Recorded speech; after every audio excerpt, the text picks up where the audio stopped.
2026 সালে আপনি একটি প্রিমিয়াম মিড রেঞ্জের অফিসিয়াল ফোন থেকে কি আশা করেন? Premium design, brighter AMOLED screen, higher refresh rate, বড় ব্যাটারি, ডিউরেবিলিটি, ভালো আইপি রেটিং, ভালো ক্যামেরা এবং মোস্ট ইম্পর্টেন্টলি ভালো পারফরম্যান্স। আর এই সব কিছুই পাবেন এই ফোনটিতে।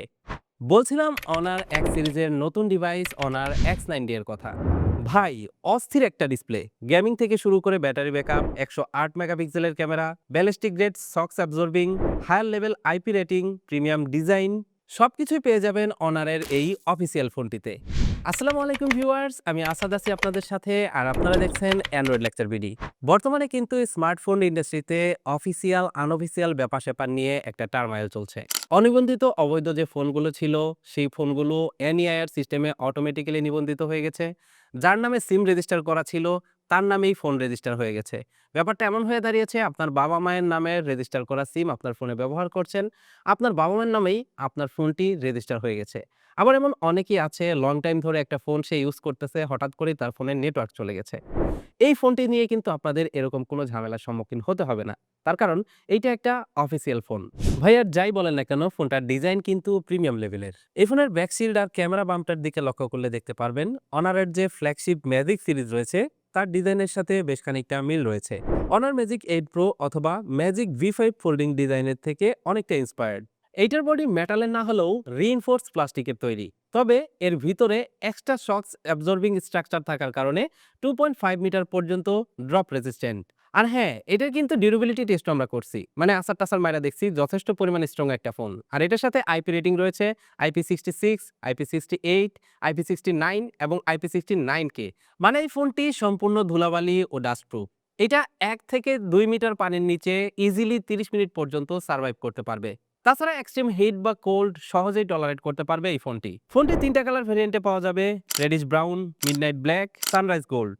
আমার কাছে যে ডিভাইসটি দেখতে পাচ্ছেন এটা কিন্তু রেডিশ ব্রাউন, আর 3টা কালারের ভিতরে আমার কাছে এই কালারটাই সবথেকে বেশি ভালো লাগে। 193 গ্রাম ভরের এই ফোনটা হাতে ধরে বেশ প্রিমিয়াম ফিল পাবেন। ব্যাকশিল্ডে লেদারের টেক্সচার দেওয়া আছে এবং ক্যামেরা বাম্পটাও বেশ বড়সড়।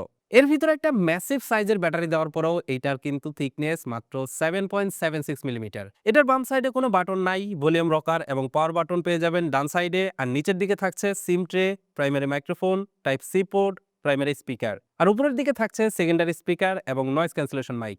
আর হ্যাঁ, ফোনটা যেহেতু স্লিম তাই এটাতে কিন্তু থাকছে না 3.5 অডিও জ্যাক। ডিসপ্লে ঠিক নিচের দিকে রয়েছে ইন ডিসপ্লে ফিঙ্গারপ্রিন্ট স্ক্যানার।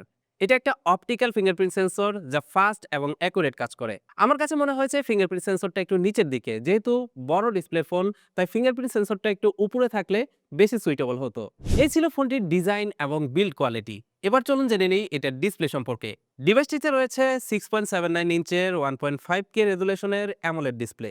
দারুণ একটা ডিসপ্লে, সত্যি বলতে ভালো লাগার মতো। এবং এই ডিসপ্লের ব্রাইটনেস HBM 1800 নিটস। দারুণ ব্রাইট একটি ডিসপ্লে, আউটডোর ভিজিবিলিটি মোর দেন এনাফ। ডিসপ্লের কালার অসাধারণ, 1.7 বিলিয়ন কালার সাপোর্ট করে, টাচ স্যাম্পলিং রেটও খুব ভালো, টাচ রেসপন্সও দারুণ এবং রিফ্রেশ রেট 120 হার্টজ। ম্যাক্সিমাম অ্যাপের ভিতরেই রিফ্রেশ রেট 120 হার্টজ ধরে রাখে। স্পিকারের সাউন্ড কোয়ালিটি খুবই ভালো, ডুয়েল স্টেরিও স্পিকার ব্যবহার করা হয়েছে এটাতে, সাউন্ড ক্রিস্টাল ক্লিয়ার। ডিসপ্লের ভিজুয়াল কোয়ালিটি আর সাউন্ড মিলে দারুণ একটা ব্যাপার স্যাপার। আর এই ডিসপ্লেতে প্রোটেকশন হিসাবে অনার ব্যবহার করেছে অ্যালুমিনো সিলিকেট নামের প্রোটেকশন। এরপর পারফরম্যান্স নিয়ে যদি বলি, এতে ব্যবহার করা হয়েছে স্ন্যাপড্রাগন 6 4 জেন। এটা মূলত 4 ন্যানোমিটারের একটা চিপসেট। এটা মিড রেঞ্জের একটা চিপসেট, মোটামুটি একটা ব্যালেন্স চিপসেট বলা চলে। প্রাইস হিসাবে আমার কাছে মনে হয়েছে এই ফোনটিতে স্ন্যাপড্রাগন 7 সিরিজের একটা চিপসেট দিলে ভালো হতো। তবে 12 GB র্যামের সাথে এটার পারফরম্যান্স কিন্তু অসাধারণ। ডেইলি অপারেশনগুলো অনায়াসে এক্সিকিউট করতে পারবে। আপনি যদি হেভি গেমার না হন তাহলে এটা আপনার জন্য মোর দেন এনাফ। অনার X90 বাংলাদেশের মার্কেটে অফিসিয়ালি লঞ্চ হবে একটা ভেরিয়েন্টে, সেটা হলো 12 GB র্যামের সাথে 256 GB স্টোরেজ। আর এটার স্টোরেজ টাইপ UFS 3.1। ফোনটির আন্তত বেঞ্চমার্ক স্কোরও ভালো। আমাদের টেস্টে স্কোর করেছে 9,24,608। গিগবেঞ্চে স্কোর করেছে সিঙ্গেল কোরে 1102 এবং মাল্টি কোরে 3,105। ডিভাইসটি দিয়ে আমরা গেমিংও করেছি, এর গেমিং পারফরমেন্স আপনাকে হতাশ করবে না। আমরা এটা দিয়ে পাবজি মোবাইল খেলে দেখেছি। আলট্রা HDR গ্রাফিক্সে একদম হায়ার ফ্রেম রেট সাপোর্ট করে, তবে ফ্রেম রেট 60 এর উপরে ওঠে না, 60তে ফিক্স থাকে। এতে লেগের কোনো দেখা পাইনি, তবে অ্যাকশন মোমেন্টে হালকা ফ্রেম ড্রপ লক্ষ্য করা যায়। এটা খুব একটা বেশি লক্ষণীয় না। কল অফ ডিউটি লো গ্রাফিক্সে এফপিএস আল্ট্রা পর্যন্ত সাপোর্ট করে এবং মিডিয়াম আর হাই গ্রাফিক্সে সর্বোচ্চ এফপিএস ম্যাক্স পর্যন্ত ওঠে। সেক্ষেত্রে আপনি সর্বোচ্চ 90 এফপিএস পর্যন্ত পাবেন। গেম প্লে স্মুথ, এতে কোনো ল্যাগ বা ফ্রেম ড্রপের দেখা পাইনি। এছাড়াও অন্যান্য গেমগুলো আমরা প্লে করেছি, লং টাইম গেমিংও করেছি, তেমন একটা হিটিং ইস্যু পাইনি। এটাও এই ডিভাইসের একটা প্লাস পয়েন্ট হতে পারে। এবার ভাই কথা বলি এই ফোনটির অন্যতম আকর্ষণ নিয়ে, সেটা হচ্ছে এটার ব্যাটারি। এটাতে ব্যবহার করা হয়েছে 8300 মিলিঅ্যাম্পিয়ারের সিলিকন কার্বন ব্যাটারি। আমার জানা মতে বাংলাদেশি মার্কেটে এখনো পর্যন্ত যে ডেইলি ইউজের ডিভাইসগুলো রয়েছে সেটার ভিতরে এটা সর্বোচ্চ। ব্যাটারি সিলিকন কার্বন হওয়াতে হিট জেনারেট কম হয় এবং এটার চার্জিং টাইমও কিন্তু বেশ ফাস্ট। বক্সে থাকা 66 ওয়াটের ফাস্ট চার্জার দিয়ে 30 মিনিটের কম সময়ে 50% চার্জ হয়ে যায়। 80% হতে সময় নেয় 47 থেকে 48 মিনিট এবং ফুল চার্জ হতে সময় নেয় 1 ঘন্টা 12-13 মিনিট। 8300 মিলিঅ্যাম্পিয়ারের একটা ব্যাটারি চার্জ হতে 1 ঘন্টার একটু বেশি সময় নিচ্ছে। এটা কিন্তু সত্যি ইমপ্রেসিভ।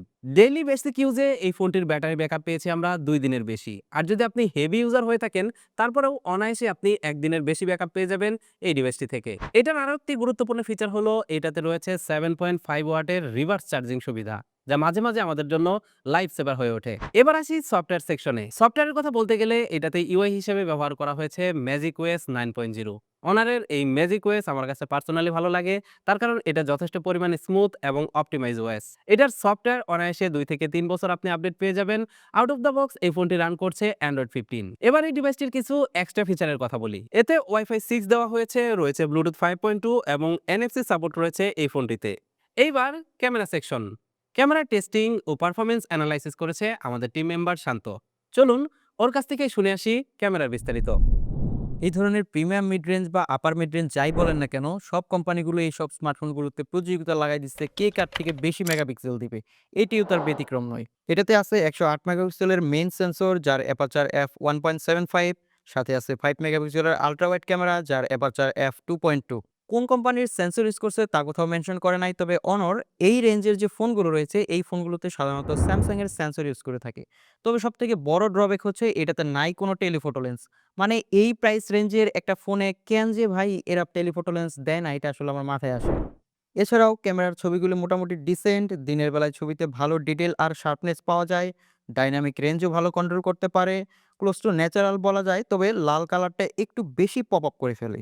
ওয়াইড লেন্সে তোলা ছবিগুলো একটি কম কন্ট্রাস্টি মনে হয়, হাইলাইট আর শ্যাডো পার্টগুলো ভালোভাবে হ্যান্ডেল করতে পারে না, তবে ভালো লাইট কন্ডিশনে মেইন সেন্সরের কাছাকাছি ছবি প্রোভাইড করার চেষ্টা করে। পোর্ট্রেট মোড মোটামুটি ভালো, ভালো লাইটিং এ ভালো আউটপুট পাবেন, যদিও ডিফল্ট ডেপথ অফ ফিল্ডে ব্যাকগ্রাউন্ডটা একটু বেশি ব্লার করে ফেলে যা দেখতে আনন্যাচারাল মনে হয়। বাট যদি পোর্ট্রেটের বুকেটা একটু কমিয়ে দেন তাহলে ক্লোজ টু ন্যাচারাল কিছু ছবি পাবেন। আর হ্যাঁ, টেলিফোটো লেন্স যেহেতু নেই, 2x পোর্ট্রেট নিতে গেলে মেইন সেন্সর দিয়ে ডিজিটালি 2x জুম করে ছবি তোলে। সব মিলিয়ে পোর্ট্রেট আপনাকে হতাশ করবে না। নাইট মোডে মোটামুটি ভালো ছবি পাওয়া যায়, ভালো আলো পেলে ভালো ছবি ক্যাপচার করতে পারে, তবে আলো কমে গেলে সেখানে একটু গ্রেইনের দেখা পাবেন। এছাড়া আছে প্রো মোড, যা দিয়ে আপনি manually aperture shutter speed control করে ছবি তুলতে পারবেন। পানির নিচে ছবি তোলার জন্য রয়েছে ডেডিকেটেড আন্ডার ওয়াটার মোড। এছাড়া ফ্রন্টে 16 মেগাপিক্সেলের একটা সেন্সর ব্যবহার করা হয়েছে, যা দিয়ে ডেইলি কন্ডিশনে ভালোই ছবি পাবেন।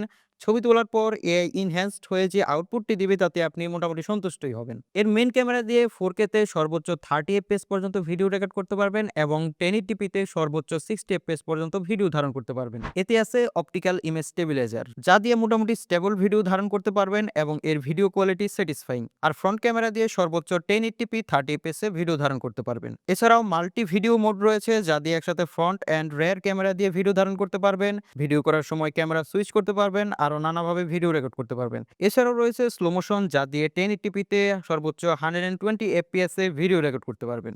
তো এই ছিল এইটার ক্যামেরা সেগমেন্টের খুঁটিনাটি। এটা যেহেতু একটা অফিসিয়াল ফোন আর এটা একটা ব্যালেন্স ফোন, সো এই প্রাইস সেগমেন্টে এইটার যে ক্যামেরা পারফরম্যান্স সেটা নিয়ে আমি মোটামুটি সন্তুষ্ট। এগুলোই ছিল এই ফোনটির বিস্তারিত। এই ফোনটি বাংলাদেশি মার্কেটে অফিসিয়ালি লঞ্চ হবে একটা ভেরিয়েন্টে 12 জিবি র্যামের সাথে 256 জিবি স্টোরেজ। ফোনটির দাম ধরা হয়েছে 46,999 টাকা। আর এই ফোনটি আপনি প্রি বুক করতে পারবেন 5 জানুয়ারি 2026 থেকে 11 জানুয়ারি 2026 পর্যন্ত। আর প্রি বুক করলেই কিন্তু একটা গিফটের ব্যাপার স্যাপার থাকে। এই ক্ষেত্রে আপনি প্রি বুক গিফট হিসাবে পাচ্ছেন অনার চয়েস এয়ার ফ্রায়ার, যার মূল্য প্রায় 15,000 টাকা। তো এটাই ছিল আজকের ভিডিওটি কেমন লাগলো কমেন্ট করে জানাবেন। সেই সাথে এই প্রাইজে অনারের X90 আপনার কাছে কেমন লাগলো সেটাও কমেন্ট করে জানিয়ে যাবেন। ভালো লাগলে বন্ধুদের মাঝে শেয়ার করবেন এবং আমাদের চ্যানেলটি সাবস্ক্রাইব করে পাশের নোটিফিকেশন বেলটি অন করে দিবেন। That's it for now. Take care. Bye by.